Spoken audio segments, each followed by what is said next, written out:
Pearls, pearl wine, Sahara, అలక్య, quantum ఇట్లాంటివి money circulation స్కీమ్ల కిందకి వస్తాయి. ఈ మనీ సర్క్యులేషన్ స్కీమ్లలో ఏం జరుగుతుంది అంటే ప్రోడక్ట్ బేస్ వేరు. మళ్ళా ప్రోడక్ట్ బేస్ ఉంటే నేను మార్కర్ కొన్నా, నాకు అమ్మిన పర్సన్ షాక్, ఆయన పరిస్థితులు బాగలేక షాపును మూసేసుకున్నాడు, కంపెనీ పోయింది అనుకున్నాం. కస్టమర్ ఎట్లా రియాక్షన్ ఉంటుంది అంటే కంపెనీ పోతే పోయింది కానీ నా వస్తువు నాకు వచ్చింది అని ఫీల్ అవుతాడు. ప్రోడక్ట్ ఉంటే పైసలు కట్టు పైసలు వచ్చే దాంట్లో అయితే ఏడ దొరుకుతాడు తందామని కూర్చుంటాడు. మనం ప్రోడక్ట్ వేసా పైసలు కట్టు పైసలు వచ్చేదా? ఒకసారి గట్టి ఎట్లా సిద్ధమా మనకు.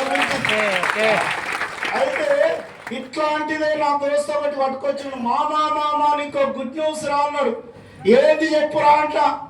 తినముందు ఋషి ఎందుకు వస్తున్నా ఆగురా అన్నాడు. వచ్చిండు. ఏం లేదు మామ, 2250 రూపాయలు కట్టు, 3 ఏళ్లలో 32 లక్షలు వస్తాయి అన్నాడు.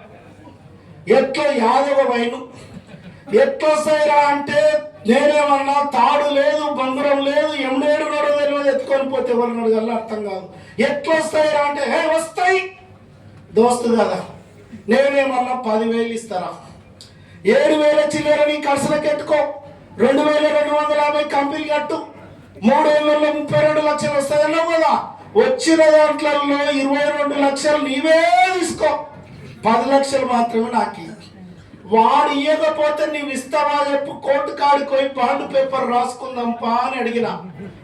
అట్టెట్ట అడుగుతున్నావు, అట్టెట్ట చెప్తున్నావు. నేను మోసపోయేది కాక నన్ను మోసం చేస్తావు, పని బాట చేయకుండా శాత కాక. నీకా తెలియదు రా అన్నాడు. నేను తెలంగాణ యాస ఎక్కువ వాడతా కాబట్టి నేను నీలాగా శరీర బర్రెను పెట్టి కొమ్ముల బేరం చేస్తలేను. బాగా షోరూమ్ కు తీసుకెళ్తున్నా, 18 రకాల మోడల్స్ ఉన్నాయి. ఏ బండి కొన్నికి పోయినా నీ 15,000 రూపాయలు మైనస్ అవుతాయి. మైనస్ కాకపోతే మాట్లాడు, నీవు బుకింగ్ చేసిన 15,000 రూపాయలకు 30,000 రూపాయలు ఇస్తా. ఏ బాండ్ పేపర్ తీసుకొస్తా తీసుకురా. వాడికి చెప్పినా కొత్త వచ్చిన మీకు కూడా చెప్తున్నా. ఇది నా ఛాలెంజ్, ఇది నా కంపెనీ జెన్యూన్ అని చెప్తున్నా. దీంట్లో ఇంకో రకం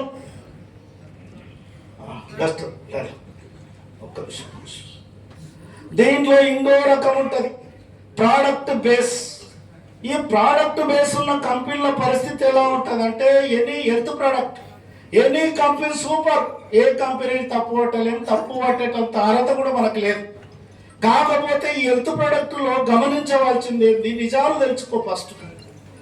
చాలా మంది ఏం చెప్తారంటే ఎన్నో మీటింగ్లు మీరు విన్నారు, నేను ఇంత పంపించిన, అంత ఓడిచినా, ఇంత ఓడిచినా, మాకు అవసరం లేదండి. మీకు నాలెడ్జ్ ఇచ్చి పంపిస్తే ADMSలో కాదు ఏ కంపెనీలో ఉన్నా బతుకుతావంత కసితోటి పంపిస్తాను. అర్థమైందా? ఇక్కడ హెల్త్ ప్రోడక్ట్లో నీవు నేను